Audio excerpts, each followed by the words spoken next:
Open conversations. In this series of conversations, we take up lighter issues more of interest of current affairs, issues which are easy to grasp, discuss, debate. Today we go into an interesting area, the idea of deep state and regime change. This topic is very important because this is what is going on right now across the world.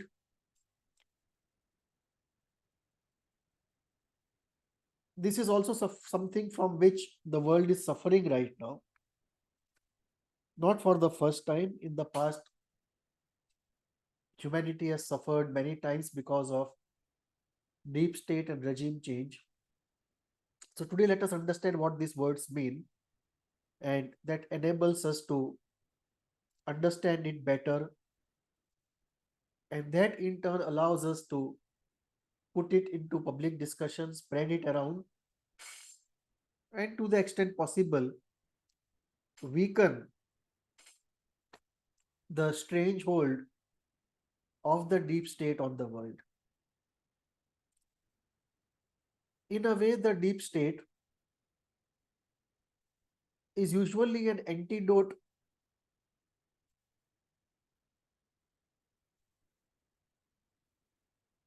to the democratic access, but often it becomes a law unto itself. Let us go into it.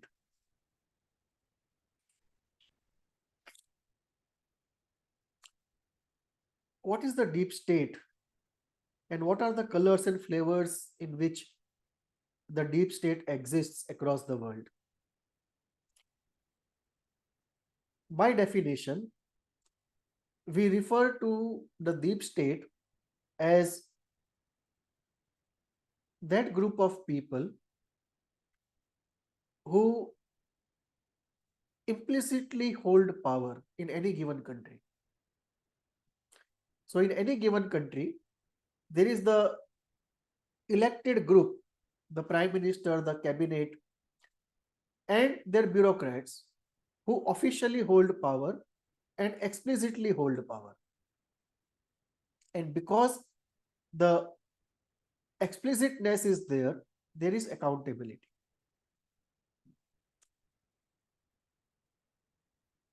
Unfortunately, in any country, this is not the only power group that wields power. There always is a group which is not visible to people, and yet it holds power. And because it is not visible, it is not accountable.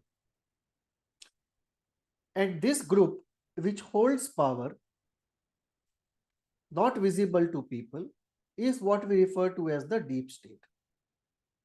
And this deep state, or this group of people who hold power which people don't know, this group pulls the strings from behind the curtain.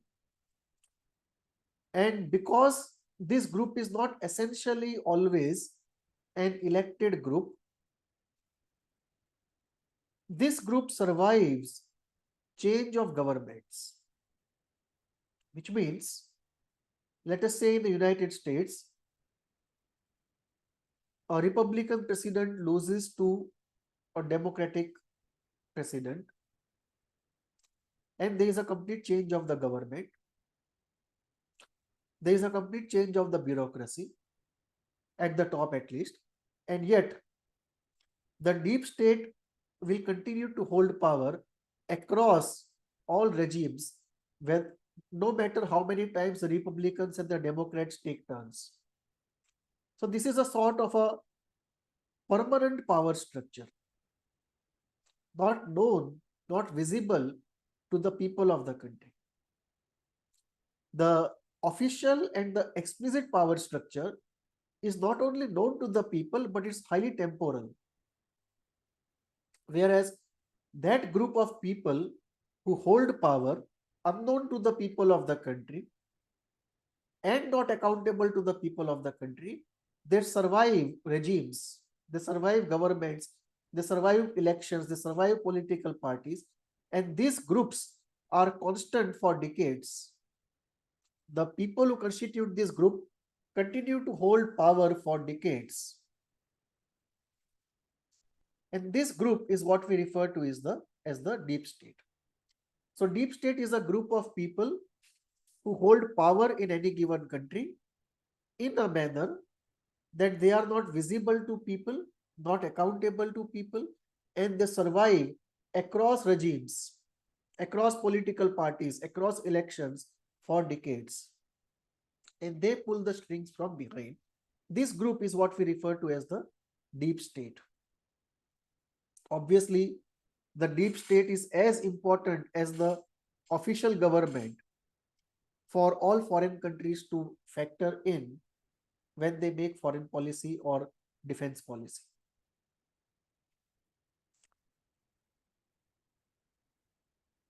Having defined the deep state, now let us go into the colors and flavors in which the deep state exists across the world in different countries.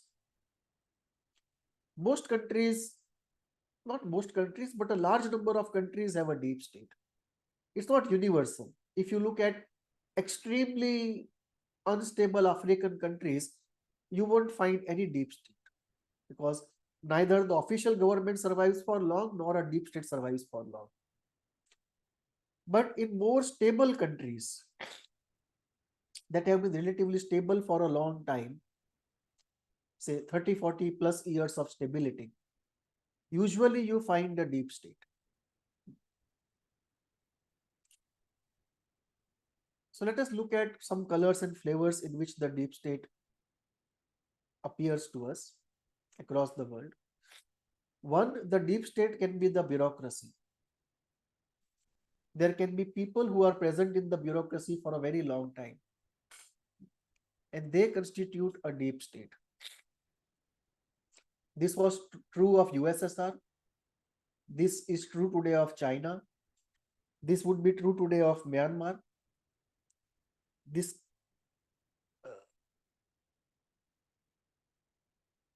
would be true of North Korea partly. This can be one form of deep state, the bureaucratic part of it. In some countries, it can be the bureaucracy which forms the deep state. In some countries, it can be the defense establishment. Say Pakistan. The defense establishment is the deep state. So from the front, you see political leaders, but the army really controls the country. In some countries, it can be long-term politicians, especially in parliamentary democracies, where you have career politicians who are in politics for 40 years, 50 years. So even though these politicians may not be in power officially, yet they hold a very strong hold on the power. Often they put up proteges who are their proxies through whom they keep enjoying power. One example of this could be the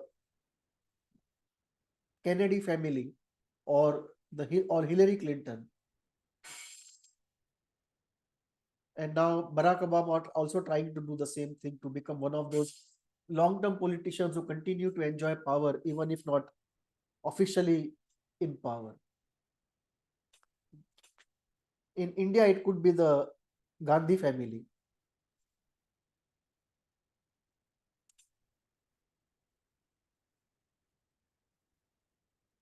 Then you have another form of the deep state. Very interesting about the long-term politician thing in India is the Gandhi family definitely becomes the deep state when Congress comes in power, but no longer is as strong a deep state. It becomes a very weak deep state when the Congress is not in power.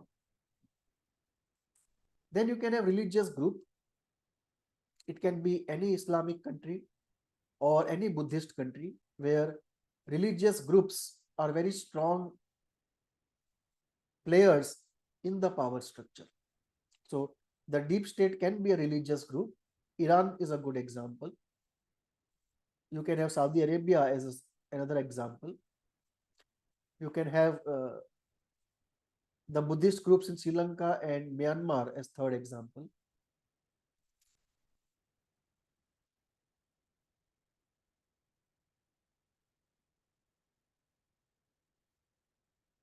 The active army, like in Pakistan. Okay, then the second example I would have to change the defense establishment. So if we take active army as the deep state and we take example of Pakistan, then when we look at defense establishment, we'll have to take a look at the American defense contractors and their lobbies as the defense establishment, Pentagon as a defense establishment. So that can become a deep state. In case of Pakistan, Myanmar, it is the army, which is directly the deep state, occasionally indirectly the deep state. Intelligence agencies in some countries like CIA or erstwhile KGB, they also can become part of the deep state. Or there can be a consolidated group with elements from all of this above that constitutes a deep state. And that is more common in democracies where you have elements from all of this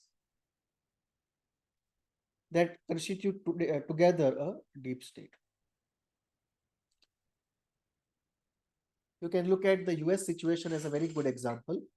You can look at Hillary Clinton. You can look at the LGBT community to which she leads. And then you can look at the LGBTQ group in Hollywood, in media, in academia, and in Pentagon. And add to it erstwhile bureaucrats like Henry Kissinger, late Henry Kissinger, who, although not in power, used to enjoy quite a clout, and long-term politicians from both the parties who constitute the deep state.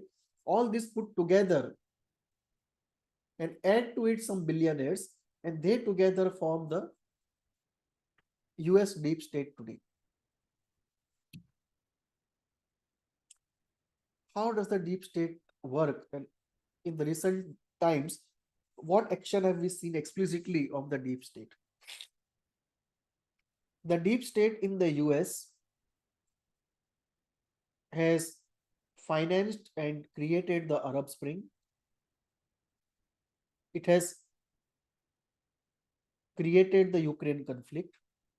It is now trying to change regime in Bangladesh by trying to dislodge Sheikh Hasina and bring in BNP, Khalida Zia. It has destroyed Syria completely by a civil war. It is now the deep state in USA is now trying to change the regime in Myanmar. It has changed regimes many times in South America. It is managing Canada through its proxy, Trudeau.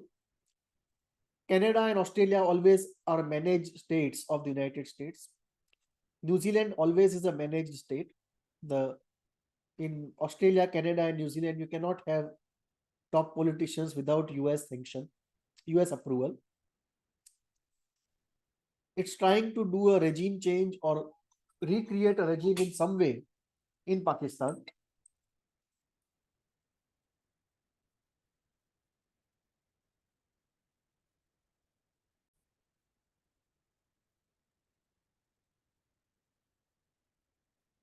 The deep state in Pakistan is now again into a regime change and establish some sort of a new situation there.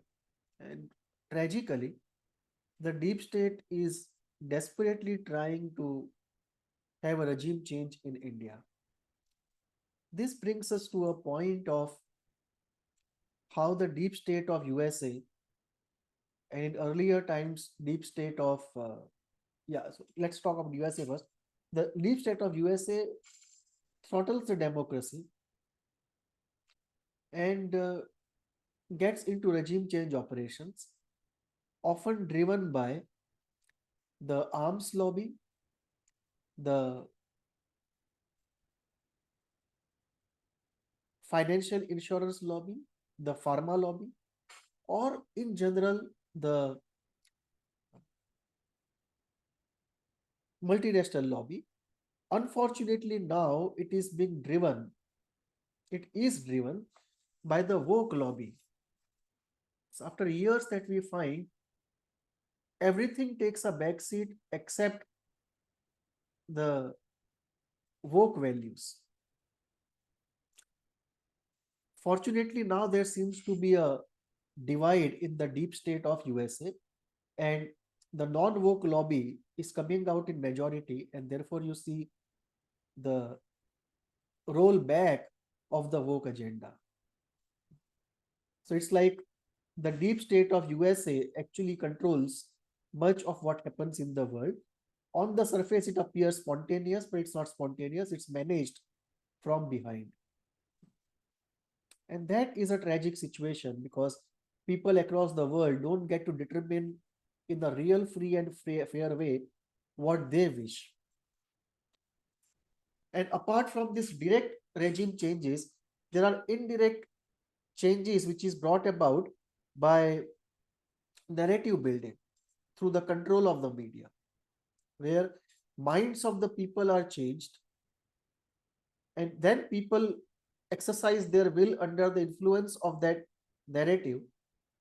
It appears to be people's will, but in fact, the will has been manufactured from behind by the deep state. So, this is how the US deep state operates.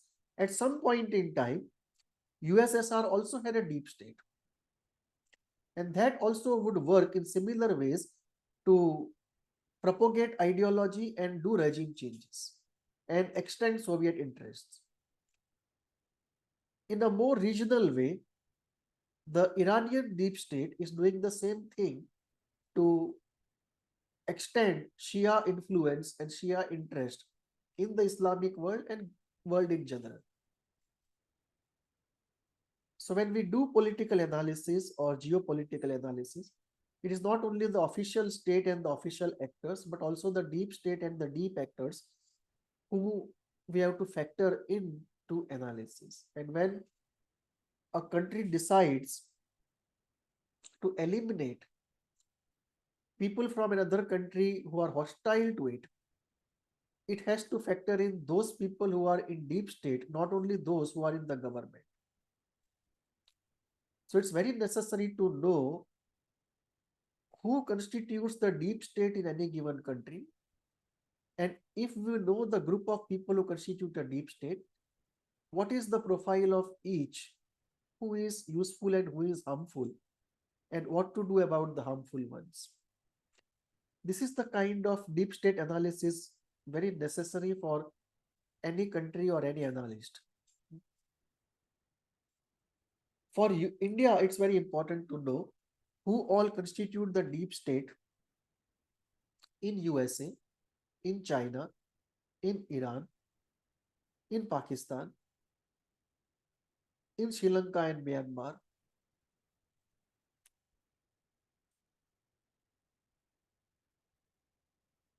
and say also in Germany, if any. And very important part is,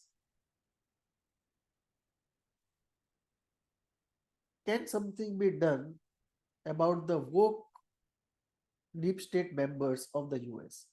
So once you map out who constitute the deep state in USA, and then classify the deep state into the woke members and non-woke members, and how to set right the woke members, that becomes of critical significance to India at this point in time.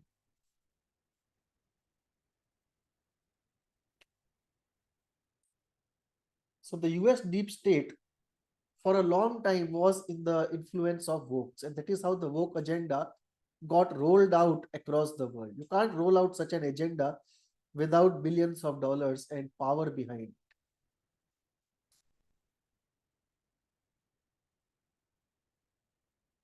The capture of the US academia first, media later, and finally the Congress and the Senate, it could not have happened spontaneously, nor could have it happened suddenly.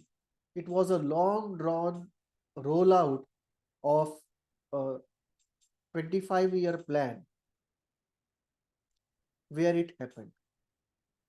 And obviously, it means that in the deep state of USA, there would be woke members, in all probability, with bisexual or homosexual orientation. And it is obviously these members, and the first suspect is Hillary Clinton, and the unknown members of the deep state who were homosexuals or lesbians or uh, trans before Hillary Clinton who propped up Hillary Clinton. So it is these woke members, Hillary, of course, we know, Obama, we know, some other LGBTQ members in the deep state circuit, we know, but certain elements still remain unknown. So the question is, who is in the deep state of USA which financed this 25-year rollout of the woke agenda? And how many of those wokes are still there in the deep state? And how to set right this deep state? This deep state also captured CIA, and it is through CIA that this whole narrative was rolled out. And this whole business of, in the corporate world, they call it environment, sustainability, and gender or something, ESG or something, some initiative, a woke initiative that was rolled out. Obviously, it means that quite a few billionaires owning the largest of multinational companies are themselves homosexuals or bisexuals in their personal life. Otherwise, they won't be interested in or participating or financing such huge rollouts of the woke global agenda. ESG, yeah.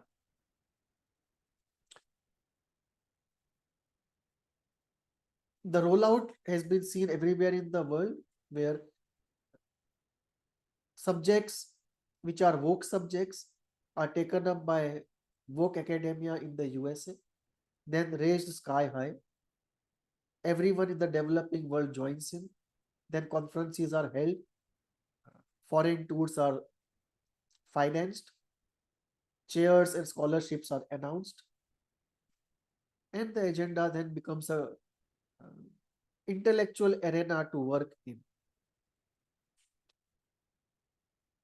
Fortunately, it's now rolling back because it's almost madness which the agenda finally went into. I said before, and I firmly believe that DSM has to be modified to include woke personality disorder and woke psychosis.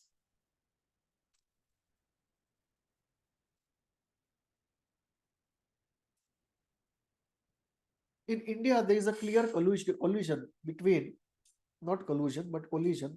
There is a clear confrontation between people who want Hindu Rashtra, which is the majority of India, and the woke agenda that the US deep state wants to forcibly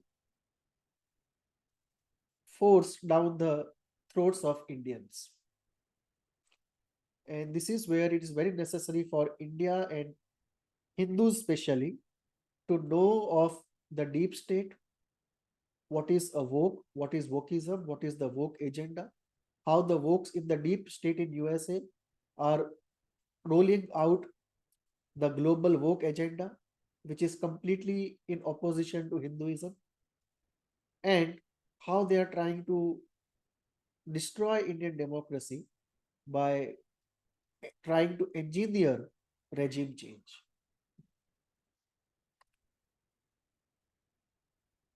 How do they work in India? They work The deep state in USA, especially the woke deep state, it works primarily through academia and woke universities and media. They have a very strong presence in JNU, Jadavpur, Hyderabad, Ashoka University, Jindal University.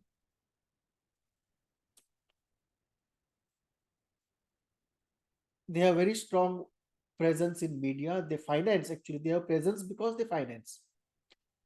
The financing of movies, which is based upon trans subject, LGBTQ subject, also happens from CIA coffers. No person is going to finance this kind of movies because they know it's not financially viable. These are sponsored movies, sponsored by CIA. Of course, CIA won't do it directly, they do it through others, but we all know it's fundamentally CIA money. And CIA can do it because USA can just print dollars because it's fiat currency, it's not linked to anything. No gold. And it's a holding currency, so you can print as much as you wish, get away with it. The woke agenda is being rolled out through Bumble, where Bumble starts the whole LGBTQ business. The regime change is attempted through support to CAA and farm agitations, by human rights lobby paralyzing any developmental move, environmental groups paralyzing any developmental move, arms purchase lobby trying to sabotage any arms purchase that India does except from them, the NGO gang which does not allow any government to function, and the homo lesbo gang which is always out to destroy Indian traditions. And this leads us to the idea of the Panch Pishach, the five devils who are nurtured by the woke gang, the academia, the media, the NGO lobby, the conversion lobby,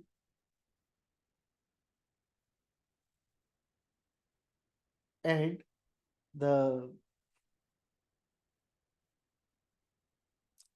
activist lobby, the Panch Pishach. Thank you.